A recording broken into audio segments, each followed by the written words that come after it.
नमस्कार दर्शकों, वाइट स्वान TV news Hindi में आपका स्वागत है। बदलती विश्व व्यवस्था में भारत की बढ़ती शक्ति और प्रभाव को स्वीकार करते हुए यूरोपीय संघ ने एक ऐतिहासिक कदम उठाया है। भारत को एक निर्णायक वैश्विक भागीदार घोषित करते हुए आर्थिक, रक्षा, टेक्नोलॉजी, वैश्विक शासन जैसे सभी रणनीतिक क्षेत्रों में सहयोग को मजबूत करने का लक्ष्य रखने वाला एक नया रणनीतिक एजेंडा यूरोपीय संघ ने प्रस्तुत किया है। विश्व का सबसे बड़ा लोकतांत्रिक देश और तेजी से उभरती अर्थव्यवस्था होने के नाते भारत की सफलता यूरोप के लिए भी फायदेमंद है। इस सच्चाई को पहचानते हुए उठाया गया ये कदम भारत की एक कूटनीतिक विजय और वैश्विक मंच पर बढ़ते महत्व की स्वीकृति के रूप में विदेशी मामलों के विशेषज्ञों द्वारा मूल्यांकित किया जा रहा है। ये उन विश्वसनीय साझेदारों पर ध्यान केंद्रित करने का समय है। यूरोपीय आयोग की अध्यक्ष उर्सुला वॉन डेर लेयन की ये शब्द भारत में यूरोप के विश्वास को दर्शाते हैं। सिर्फ एक व्यापारिक भागीदार से बढ़कर कानून आधारित वैश्विक व्यवस्था को बनाए रखने और वैश्विक चुनौतियों से निपटने में भारत को एक स्वाभाविक सहयोगी के रूप में यूरोप पहचानता है। यूरोपीय संघ और भारत मिलकर विश्व की जनसंख्या और जीडीपी का 25% प्रतिनिधित्व करते हैं, जो इस संबंध के महत्व को और भी बढ़ाता है।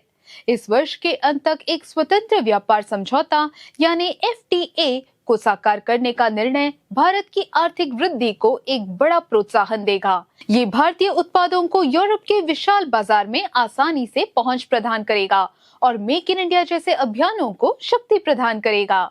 Artificial intelligence, semiconductors, 6G, space technology जैसे महत्वपूर्ण क्षेत्रों में यूरोप के साथ सहयोग भारत को एक वैश्विक टेक्नोलॉजी हब में बदलने में सहायता करेगी।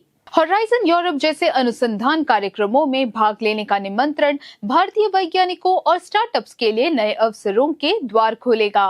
रक्षा औद्योगिक सहयोग को बढ़ावा देने का प्रस्ताव भारत की रक्षा क्षेत्र में आत्मनिर्भरता की दिशा में एक महत्वपूर्ण समर्थन है। ये यूरोपीय देशों और भारत के बीच संयुक्त उत्पादन और टेक्नोलॉजी ट्रांसफर के रास्ते खोलेगा। समुद्री रक्षा और साइबर रक्षा में मिलकर काम करना इंडो पैसिफिक क्षेत्र में भारत की स्थिति को और भी मजबूत करेगा। भारतीय पेशेवरों, छात्रों और रिसर्चर्स के लिए यूरोप में अधिक अवसर प्रदान करने के उद्देश्य से एक समग्र ढांचा तैयार करने का निर्णय भारत को मिलने वाली एक वैश्विक स्वीकृति है। संयुक्त राष्ट्र सुरक्षा परिषद के सुधार जैसे मुद्दों पर यूरोप के समर्थन के साथ भारत अधिक सशक्त भूमिका निभा सकेगा। ये वैश्विक मंचों पर भारत की आवाज को और ज्यादा मजबूती प्रदान करेगा।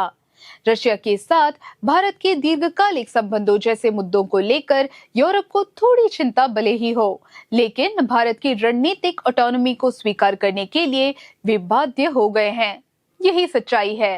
प्रधानमंत्री नरेंद्र मोदी द्वारा यूक्रेन मुद्दे पर शांतिपूर्ण समाधान का आह्वान करना भारत की शांतिपूर्ण नीति और स्वतंत्र विदेश नीति की सफलता के रूप में देखा जा रहा है। चाइना के बढ़ते प्रभाव से उत्पन्न चुनौतियों का सामना करने के लिए भारत को एक निर्णायक भागीदार के रूप में देखना क्षेत्र में संतुलन बनाए रखने की भारत की क्षमता को दी गई मान्यता है। संक्षेप में, यूरोपीय संघ का ये नया रणनीतिक एजेंडा भारत की आर्थिक और कूटनीतिक प्रगति और प्रधानमंत्री नरेंद्र मोदी के नेतृत्व वाली सरकार की विदेश नीति की एक बड़ी सफलता है। भारत को एक अग्रणी वैश्विक शक्ति के रूप में स्वीकार करते हुए सभी रणनीतिक क्षेत्रों में सहयोग को लेकर यूरोप का आगे आना विकसित भारत के लक्ष्य की ओर भारत की यात्रा को और भी सशक्त बनाएगा।